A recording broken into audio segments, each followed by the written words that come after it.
Ciao amici e bentornati al canale Digital Music. Oggi voglio proseguire a parlarvi di BandLab. Prima di tutto vi invito a iscrivervi al canale, magari se volete anche cliccare sulla campanella. Proseguiamo il nostro viaggio con questo videocorso. Oggi parleremo di come iniziare una sessione di registrazione con questa DAW. Io ora ho già pre-registrato una traccia di basso usando la mia piccola scheda audio, una piccola Tascam a 2 canali, e vi faccio vedere come ho impostato il progetto. Prima di tutto dovete fare nuovo progetto, nuovo, e selezionare il tipo di progetto che volete fare. Io partirei per fare un po' di pratica a partire con un progetto del tutto vuoto, in modo da inserire tracce e basse, imparare a inserire tracce e basse. Comunque, per inserire una nuova traccia, come abbiamo visto anche nei precedenti video, tasto destro, qui, inserisci nuova traccia audio. È importante innanzitutto che settiate i parametri della vostra scheda audio. Adesso non sto usando la mia scheda perché sto registrando questo video con OBS e purtroppo questa interfaccia audio non digerisce molto sia lavorare con i VDM sia lavorare con i driver ASIO in multitasking. Non si riesce. Il difetto di queste schede è che se io ho una DAW aperta, apro ad esempio YouTube o un file MP3, non viene riprodotto, è totalmente esclusivo. Quindi per registrare questi video mi sto supportando con un altro PC, sto registrando anche l'audio con un altro personal computer e il video, lo screenshot con un altro. Situazione un po' macchinosa, però può anche funzionare. Allora, noi dobbiamo vedere la nostra unità. Quando apriamo su preferenze ci appare l'elenco di tutte le schede audio. Noi dobbiamo selezionare, io dovrò selezionare Tascam se voglio utilizzare questa scheda audio. Se voi avete la Focusrite, avete una Presonus, avete una Apollo, userete i driver della vostra scheda. Poi qui ci sono le impostazioni driver, ok. Dopodiché dobbiamo selezionare anche la frequenza di campionamento. Di solito anche nei dischi non si va oltre i 41 e 148. Io sto un po' esagerando, 96, perché uso anche dei sistemi digitali, secondo me sono molto più fedeli. La differenza tra 4400 e 96 come campionamento c'è. Poi può essere anche inutile perché tanti supporti, soprattutto web, non supportano questa frequenza, però preferisco lavorare con una frequenza di campionamento alta e poi andare a convertire i file dopo. Questo perché voglio lavorare con una frequenza di campionamento più alta. Dopodiché anche i plugin andranno a lavorare a quel tipo di frequenza, quindi tutto il lavoro, tutto il progetto è più pesante e serve una macchina di un certo tipo per supportare questo tipo di lavoro. Quindi il suggerimento che veramente do praticamente a tutti, ma l'ho fatto anche dove lavoro, di fare delle upgrade ai PC. Se non avete delle workstation recenti, dei personal computer recenti, mettete veramente un disco SSD, perché per fare certi tipi di lavori, certi tipi di progetti vi salva la vita e il portafoglio. Ok, dopodiché selezioniamo, come abbiamo visto, il nostro driver audio, mettiamo ok, aspettiamo un attimo che carica. Una volta creata la nuova traccia, dobbiamo selezionare il canale della nostra scheda. Noi andremo su questo menu tendina dove c'è adesso nessuno, andremo a selezionare l'ingresso della nostra scheda audio. Attualmente adesso non è presente, comunque quando lo provate, quando lo usate, vi apparirà se avete selezionato la scheda giusta. Dopodiché andremo ad armare la traccia e attenzione a questo passaggio. Noi per suonare su una base abbiamo, ma non solo, abbiamo bisogno di monitorare l'ingresso. questo tipo di monitoraggio che si attiva, si disattiva con questo tastino, eco ingresso adesso è disattivato. Cosa fa questo tastino? Attiva il monitoraggio del nostro suono. Perché? Perché le schede audio ci permettono o di ascoltare un monitoraggio diretto senza passare dal PC e dalla DAW, quindi il segnale non verrà processato dal PC e dal vostro programma, ma sarà diretto. Quindi se io entro con un basso dentro la scheda audio e sulla scheda attivo un monitoraggio diretto, quindi le schede economiche hanno un monitoraggio, una levettina che dice direct o PC, ci permette di fare due cose: o sentire l'audio che arriva dal nostro strumento, o sentire l'audio che arriva dal nostro PC, oppure ci permette anche di sentire entrambi. Ma questo cosa comporta? Comporta che viene miscelato, praticamente facciamo una miscela dei due suoni, dall'ingresso a quello che proviene dal PC. Questa è la soluzione che secondo me è più scomoda. Perché? Perché quando suoni non riesci a avere il giusto feeling, soprattutto con la chitarra non ce la fai. Nonostante uno può farsi il suono precedente, farsi il suono, sentirlo diretto e poi attivare, lasciare il monitoraggio a metà, ma comunque è un suono smorzato per me, come mia impressione, quindi non riesce a suonare. Quindi cosa bisogna fare? Bisogna attivare questo tastino che diventa arancione quando è attivato.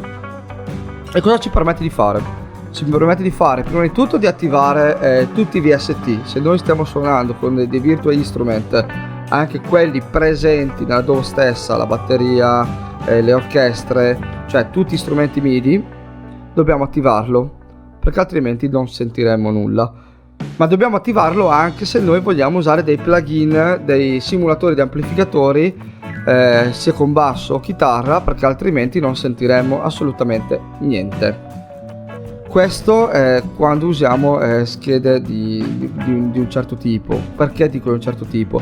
Perché se noi abbiamo una scheda con un DSP interno, con un mixer interno, cosa ci permette di fare? Ci permette di fare questa cosa, di entrare nel mixer della scheda audio, alzare il canale, cioè quindi attivare un monitoraggio diretto, ma siccome questa diventa una console virtuale, ci permette di sentire il suono diretto, ma possiamo sentire anche il suono della base. Quindi abbiamo un suono diretto, strumento, monitor, e più abbiamo il ritorno dalla base. Questo tipo di strumenti sono generalmente a latenza 0, quasi 0. Però il fatto che noi lo ascoltiamo in latenza 0 non vuol dire che il PC poi registri con una latenza pari a 0. Dipende un po' dalla scheda, dipende dalla frequenza di campionamento, dipende un po' dalla macchina. Ma vi farò vedere come calibrare il sistema in un altro video. Quindi cosa dobbiamo fare noi? Strumento, regoliamo il volume della traccia, non superate meno 10 dB. Ok, dovete lasciare spazio, headroom per intervenire, perché quando userete compressori, equalizzatori, limiter, tutto quello che serve, eccetera eccetera, andrete a modificare, abbassare o alzare il volume. Quindi dobbiamo avere spazio per intervenire e per lavorare, perché poi la somma di tutte le tracce non dobbiamo arrivare con un master che supera, che arriva allo 0, altrimenti clipperemo, non abbiamo spazio anche per il mastering, abbiamo poco margine per lavorare. Detto ciò, qui sotto potrete anche qui aggiungere le tracce, ma cosa fondamentale è che qui a destra nella console mix possiamo aggiungere anche i bus. I bus, qui abbiamo già il master, dove avrete settato l'uscita dalla vostra scheda audio. Qui abbiamo il metronomo, possiamo anche disattivarlo, abbassarlo, disattivarlo. Qui possiamo vedere, possiamo inserirlo soltanto in registrazione o anche in riproduzione. Questa è una preview che sinceramente non serve un po' a niente. Comunque li possiamo nominare, ok, cliccando qui 2 volte. Stessa cosa sulla traccia audio, io qui posso nominarla bass, ok. Cosa mi permette di fare creando questi bass? Mi permette di inserire un effetto, ad esempio mettiamo un compressore, ok, va benissimo questo è un compressore della Waves. Disattiviamo l'analogico, altrimenti fuscia, anzi ha fatto un errore, scusate, dobbiamo metterlo qua, lo nominiamo compressore. Ho fatto un errore, mai mettere i compressori soprattutto se bisogna fare una compressione parallela, bisogna usare più tipi di compressore, mai mettere questi strumenti, ma compresi gli ambienti, direttamente sulla traccia, sulla mandata effetti della traccia. Quindi dobbiamo fare questa cosa, lo mettiamo sul bass che abbiamo nominato compressore, togliamo in questi plugin togliamo l'analogico. Adesso non sto qua a settare, a fare nulla, ma cosa facciamo? Qui su send mandiamo il canale bass sul bass compressore. Attivato, qui possiamo regolare il livello di quantità di compressione e anche qui possiamo decidere quanto segnale mandare al bass. Adesso proviamo a sentire cosa abbiamo registrato. Disabilitiamo, mettiamo come la prima, qui non c'è nulla. Sentiamo la traccia che abbiamo registrato.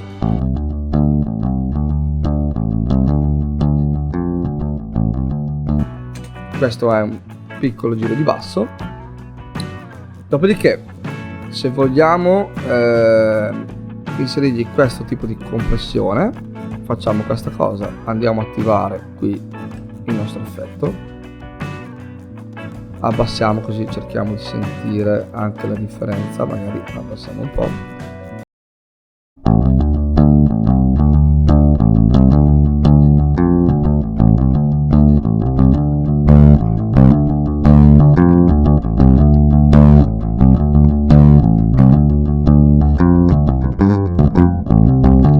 La differenza c'è. Questo è il modo per fare le compressioni, diciamo, parallela, ma lo approfondiremo più avanti. Stesso discorso se state registrando la batteria, potete creare tutte le tracce di batterie e poi creare il volume, potete creare il basso, un gruppo, e potete gestire il volume chitarre, batterie a gruppi come nel mixer, diciamo, live.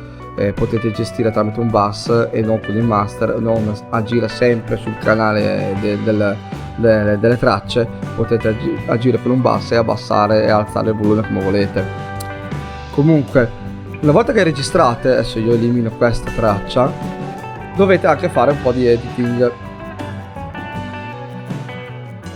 Quindi qua tireremo via quello che non serve.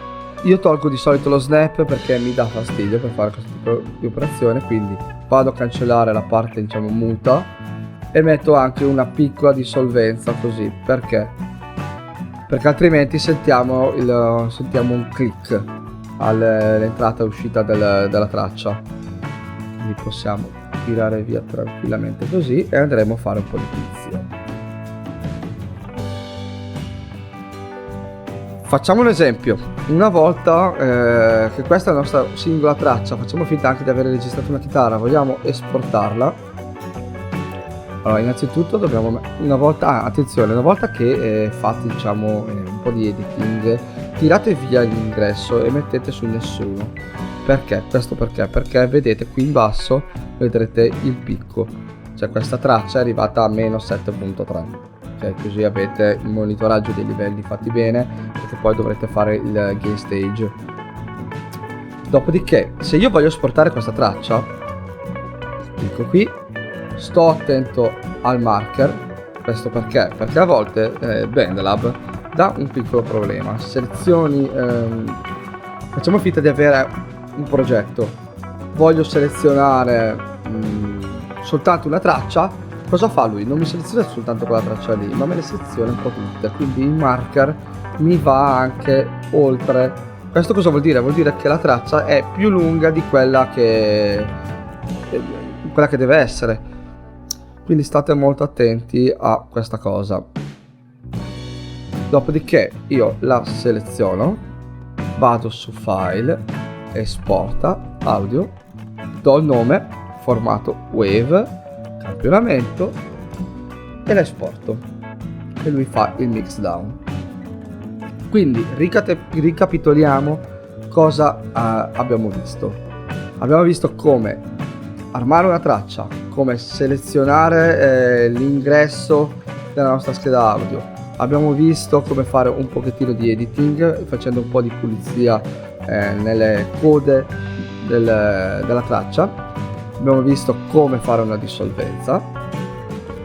Qui sotto abbiamo visto la creazione di tracce, la creazione di bus e come mandare l'effetto su questo bus. Stessa cosa, noi vi rifaccio vedere questo bus, lo voglio chiamare reverb. Vado a selezionare un reverb, magari vado a prendere quello che c'è già su Sonar, non ho idea come suoni questo. Comunque, cosa faccio dopo ancora? Vado su send e lo mando su traccia reverb. Vedete che si è aperto una nuova mandata, seleziono il livello e seleziono la quantità di effetto, dopodiché comunque dopo aver settato i vari parametri. Questo è molto molto comodo. Perché prima di tutto facciamo un po' di ordine, ma riusciamo veramente a prendere più tracce uguali e avere un unico bus dove noi gli mandiamo la stessa quantità di effetto, di compressione o anche di limiter. Ecco. Dopodiché un altro discorso, se riprendendo il discorso del PC che non ce la fa, inizia ad avere latenza, voi potete congelare le tracce. Cosa vuol dire congelare le tracce? Vuol dire che voi avete preparato la traccia buona com'è, vi va bene, non dovete fare più tanti interventi, la possiamo congelare con tutti gli effetti. Quindi cosa vuol dire? Vuol dire che vado su questo tastino, congela traccia, lo clicco e come vedete lui mi la trasforma in una traccia stereo pronta. Questo ci permette di risparmiare risorse del computer, di lavorare ancora in maggior serenità. Quindi ero partito per spiegarvi volevo spiegarvi poche cose, però credo di avervi dato degli input molto interessanti in questo video che è abbastanza lunghetto. Comunque, se avete domande, secondo me questo clip, poi ne farò altre, è finita. Poi vedremo come gestire un mix intero, come registrare una sessione di batterie, eccetera eccetera eccetera. Le sorprese non sono mai finite. Se avete domande, prima di tutto iscrivetevi al canale, selezionate la campanella, lasciate un commento positivo, negativo, suggerimenti. Se dico sciocchezze, tranquilli, potete dire e fare come volete, sempre nel rispetto e nell'educazione. Se avete curiosità, chiedete pure. Vi lascio anche il link in descrizione dei video precedenti, vi lascio anche il test, la playlist Guitar Test, vi lascio il link per scaricare BandLab e noi ci vediamo pure alla prossima puntata.